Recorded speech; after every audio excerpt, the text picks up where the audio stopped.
Hi there! Do you want to learn how to make fish cakes by hand? Today, we're going to show you just that.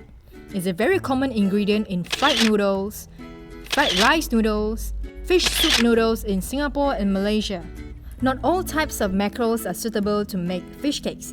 Some don't hold up to their firmness and tend to be powdery. So make sure you pick one with spotted skin and request the fishmonger to fillet it for you.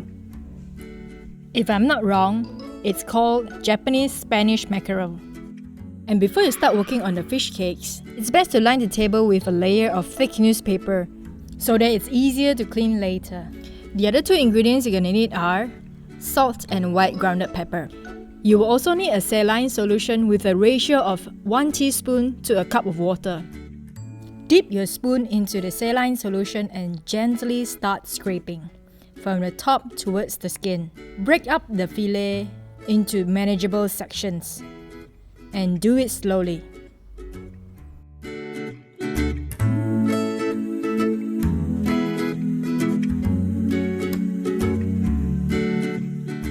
Watch out for bones along the length of the middle spine. If you feel or see any bones, remove them. Once you're done scraping, check to see if you missed out any bones. If not, put them aside. You may now proceed to scrape the next fillet. Remember to scrape slowly and gently. When you reach the stomach cavity, you can choose to throw away this part, or you can choose to be very careful to not include any blood clots along the stomach lining. It can smell very fishy.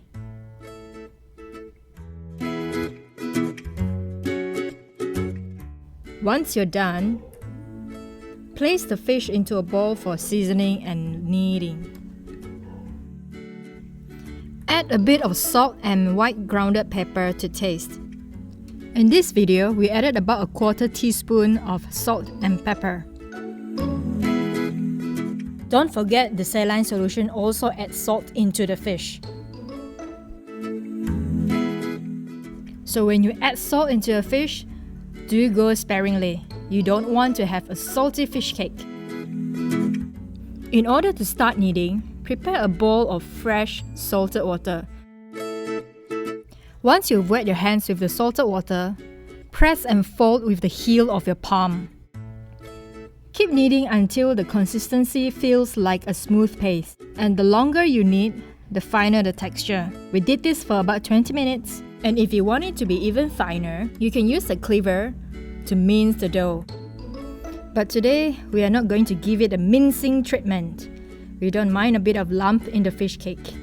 It feels more homemade and rustic that way. If your arm gets tired, you can pick up the dough and slam it onto the chopping board.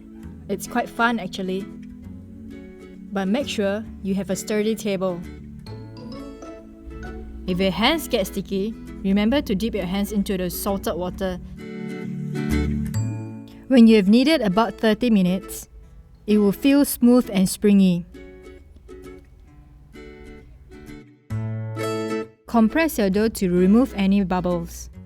And then, shape it into a 2-inch thick disc. Next, get your knife and wet it with the salted water. This will prevent your fish cake from sticking onto the blade. Cut your fish dough into 1 to 2-inch thick slices.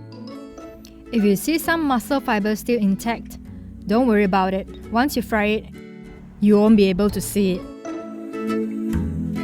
Oh, and do you know you can also make fish balls out of these fish cakes? Just roll them up in your palm and squeeze and scoop. Squeeze and scoop. It's that easy. Place all the fish balls into the salted water to retain the freshness, preferably covering the top of the fish ball. When you're ready, let's move to the stove to start frying. Heat up about 2 tablespoons of cooking oil on your wok, and when it starts smoking, lift your fish cakes gently onto the wok. You don't want them to break apart just at the last minute. Fry them at a medium heat until it is brown. And then that's it.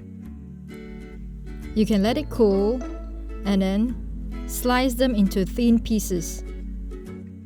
Then you can add them into your fried noodles, fried rice, or any dishes.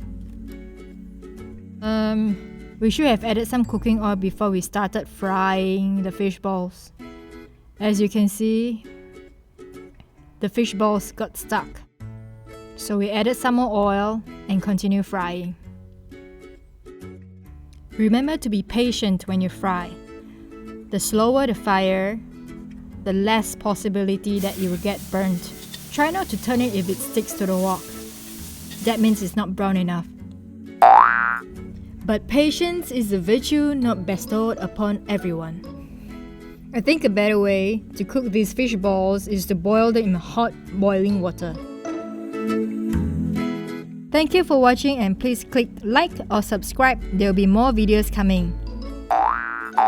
And as for the fish skin, bury it where you have your veggies or flowers growing. Your plants will thank you. Bye!